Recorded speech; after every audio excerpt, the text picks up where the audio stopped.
In a country with over 300 million people, look at the choices we were left with.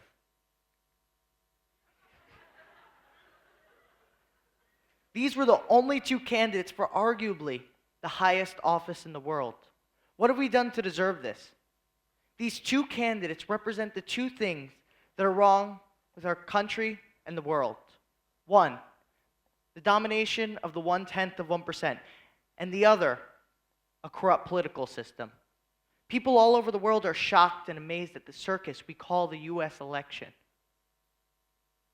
Now we know which one of these rather unworthy candidates will be the leader of the free world. Donald Trump, leader of the free world.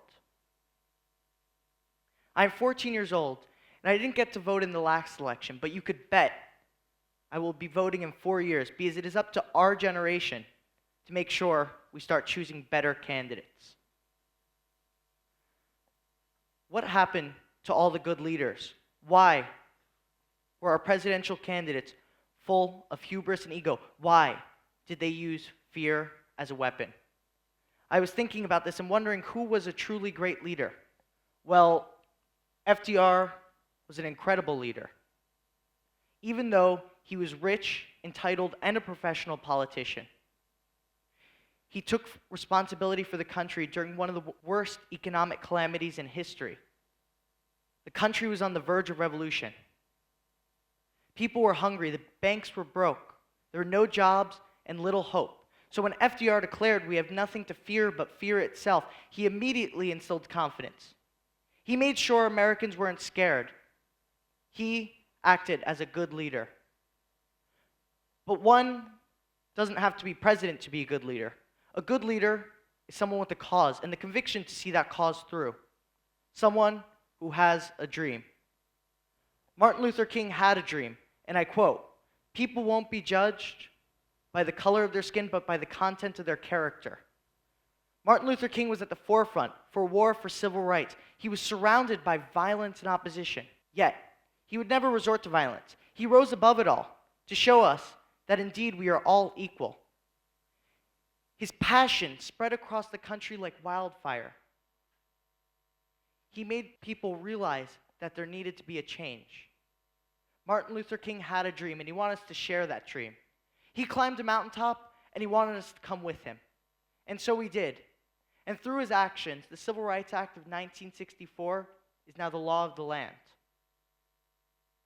But even though FDR and Martin Luther King were both extremely important, it was not actually them who changed the world, but their message, intention, and desire for a greater good. Montgomery, Alabama, 1955. Rosa Parks is a black woman in her 40s, coming home from a long day's work. She gets on the bus and sits down. Soon, a white man gets on the bus, and the bus driver demands she give up her seat. Rosa Parks refuses. This incredible act of bravery in her own community fueled a national sense of unfairness. Because of Rosa Parks, people understood that there needed to be change.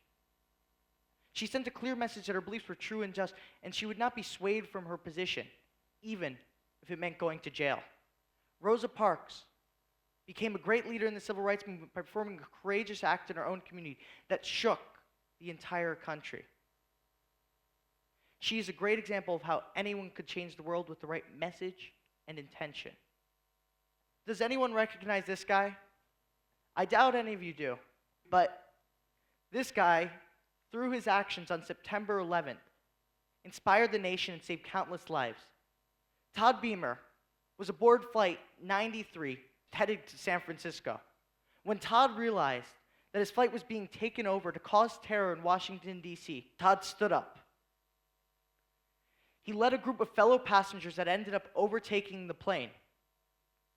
Everyone on that flight perished, including Todd.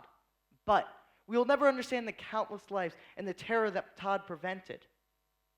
Todd could have stayed silent, but he stood up and led others with his courage. How many of us stand up for those who cannot stand up for themselves? How many injustices will you have to witness without standing up? Because really, we have nothing to fear but fear itself. We criticize our leaders for their lacks and faults. Yet, we need to be the change we want to see in the world. Because indeed, we are the future. If you ever see something that's happening that's unjust, gather people around that cause. Because one person cannot impact much, but a group of people united by a good cause could make great changes. We have to realize how our actions affect the world. We have to raise the bar so our future choices will be more than people like Hillary and Trump. We have to have a new generation of leadership that will hold themselves to a higher ideal to give us a better world in which we could live in. Even if you lead someone in the right direction on the street, that is already a step in the right direction. Thank you.